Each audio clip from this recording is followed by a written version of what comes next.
Alright, every science student loves the exceptions. No, you hate the exceptions. Why? Because there's extra things that you have to remember about certain rules that are associated with things that we just learned. Okay? Now remember, the Lewis structures, the Lewis rules, really apply well to things that are in the second row. They're more like guidelines once you get things to the third row and below. Okay? Now, for incomplete octets, remember, you can have 8 electrons maximum, but you can have less than 8 electrons in the second row. It's perfectly okay. Just ask boron. Okay? This particular structure, all right, borane, okay, is lovely known as BH3. Now, if you actually draw the Lewis dot structure of BH3, what you get, okay, there's boron, and now I have to put 3 hydrogens around it. 1, 2, 3. All right?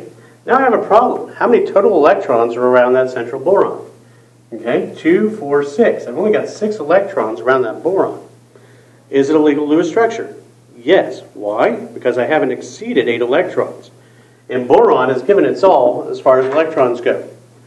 So even though this only has 6 electrons around that boron, guess what? It's a legal structure. It's okay. All right? That's all boron can do. Same thing with aluminum. Okay? These things only have 3 valence electrons. They're not going to give up inner shell electrons to try to bond to something. So as a result, boron, okay, can only make 3 bonds. Okay? If it makes a 4th bond, and this is famous, okay, if I do that, what's the charge in that central boron? Normally it has 3 electrons. Okay, so NVE is 3 minus 4 minus 0. It's a minus 1 charge, minus 1. This is a famous molecule in organic chemistry known as sodium borohydride. It gives up something called a hydride, but this hydrogen looks like this. Because in order to get rid of this negative charge, I got to get rid of the hydrogen and 2 electrons. So I lose that. H minus. What? It happens. Yes, H minus. H minus is known as hydride. Hydride is useful because it reacts with things. It reduces them. You've heard of oxidation? Well, the opposite of oxidation is reduction. And sodium borohydride is something that really accomplishes a reduction well in organic chemistry. Okay? Let's look at our second exception. And that is, odd number electrons. Okay? Also known as the hippie factor. Because back in the 60s, all the hippies were known as radicals. All right? So all these molecules, they like to, go around in vans. They like to smoke a lot of green materials, and they listen to a lot of fish. Okay? That's what the radicals know. Now, these radicals, all it means is that they have an odd number of electrons.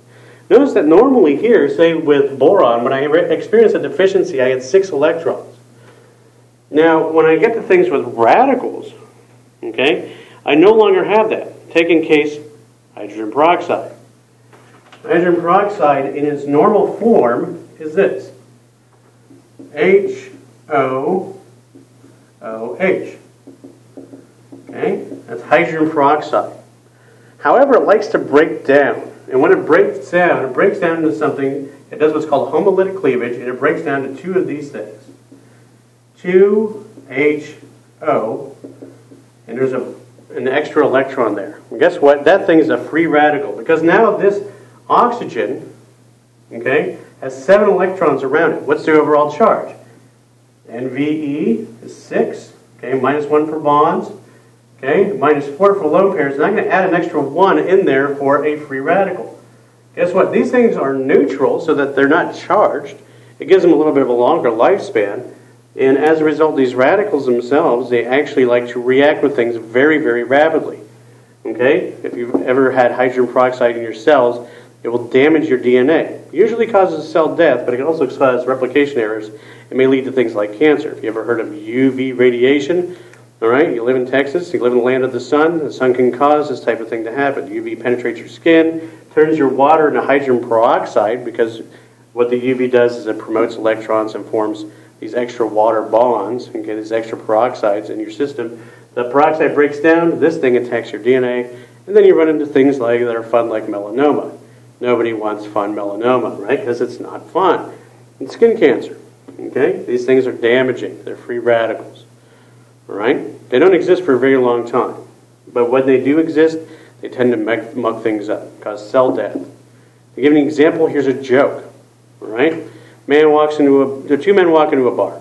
And the first man orders H2O. The other guy looks at the other one and says, "I'll have H2O too." Second man died, right? Because he was drinking hydrogen peroxide. H2O too. Nerd humor. All right. So that brings us to expanded octets. Okay, this is the one you're going to encounter more often. Normally, you've got boron and you've got aluminum over here. Basically, the only things that you've got. You can also have beryllium, but beryllium is highly toxic. It doesn't have a lot of use in chemistry. Okay, at least in organic chemistry. Beryllium chemists might object. Okay, but for the most part, we're going to run into things that have incomplete octets.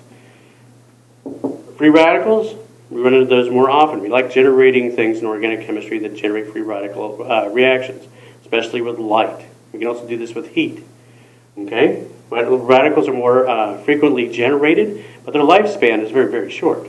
Okay, expanded octets. Aha, these things last a long time. Why? Because they form things that are stable. Have you ever heard of this stuff? H2SO4. What is that? That's right, sulfuric acid. Sulfuric acid is an expanded octet, or a hypervalent structure. That sulfur has 4 oxygens bound around it. And this is like that example that I showed you in a previous video, with that sulfur that had 2 oxygens bound to it. All right? And what we have in this structure, okay, we have a sulfur that's got 2, 4, 6, 8, 10, 12 electrons that are around it. And how does that work, Dr. Ruway? I don't know, but I've got the hiccups now, so I can't tell you. But when we have this structure, this does work, and I know why it works. And we'll talk about that in a little bit later. We start talking about hybridization, because this is a hybrid structure. And the sulfur and the oxygens that you have here, well, this sulfur, when you look at its valence structures, NVE is 6 normally for sulfur, minus 6 bonds, and 0 for lone pairs. So its overall charge is 0. It's got a lot of oxygens around it, but it actually is pretty stable. But because there's so many oxygens around it, if you look at the electronegativity that's associated with it, all of the oxygens are pulling electron density away from the sulfur. And because they're pulling electron density away from the sulfur, okay, that means that the sulfur is pulling more electron density away from those hydrogens. As a result, both of these hydrogens are highly labile. That means that they leave very easily. When they leave easily, that means that they're an acid. So this is sulfuric acid, one of the most powerful acids that we know, because those hydrogens are easy to leave. All right? So that's basically it for the exceptions. Okay. Oh, for the exceptions, one more thing I do want to talk about. For expanded octets, the 3rd row and beyond. One more example I want to show you of this. Let's do this.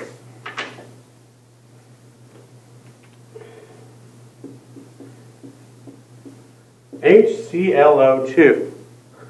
Right? Now let's construct the Lewis structure of this thing. See what it looks like.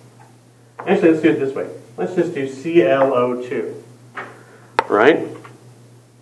Now I'm going to give you a hint here. The charge on this is negative. Okay? So the overall charge on this thing is -1. Now what we want to do is we want to construct a structure that associates with this that makes this thing legal. Right? And we might have to go hypervalent to solve this. So go ahead and try to draw this, and we'll see what you get. All right. So I'm going to draw this now, see if it matches what you had. So I'm going to start with chlorine here in the center. What? Dr. Roy said never start with the halogen. This is true. However, whenever we talk about oxygens that are bound to chlorine, the oxygens are going to be on the outside, and the chlorine is going to be on the inside. So how does that work, Dr. Ruane? Well, start with that. Okay? Like, well, I've only got 1 electron, so I can only form 1 bond. Well, in hypervalent structures, you can't start thinking that way. You got to start thinking around outside the box. Right? But first, let's start with the stuff that's inside the box. Now I'm going to make 1 bond to oxygen. Okay? Aha! 1 bond to oxygen. Okay. So the Smart thing to do would be to put another oxygen there at the end of that oxygen. Okay, but remember that makes a peroxide, and those are unstable, right? This is chloride, and chloride itself is actually pretty stable. Okay, so it's not a peroxide, I'll tell you that much. So how's this going to work? Well, I've got another oxygen that I need to take care of. And this chlorine has a lone pair. And for oxygen, especially for oxygen, and for fluorine, these two things will come down and form a bond there. All right? And it's okay for these things to do this because of the fact that it's a third row element. So now I've done that. Okay? And now at this point, I look at everything and I want to make sure that I'm following my rules. So this guy, 2, 4, 6, 8 electrons. Every bond's worth 2, lone pairs are worth 2. So that's 8 electrons around that oxygen. So far, so good. What about for this chlorine? Okay? Chlorine has 2, 4, 6, 8, 10 electrons. Oh no, 6 electrons, or too many electrons. It's 10 electrons. Remember, chlorine's third row. It's okay so long as we follow our Octet guideline in this case, and that's what we're doing. All right? So 10 electrons, it's okay. What about for this oxygen? Okay? And I've got 2, 4, 6, 7 electrons. 7 electrons. What have I got? Odd number of electrons. I don't know what to do. Don't forget, I give you a charge.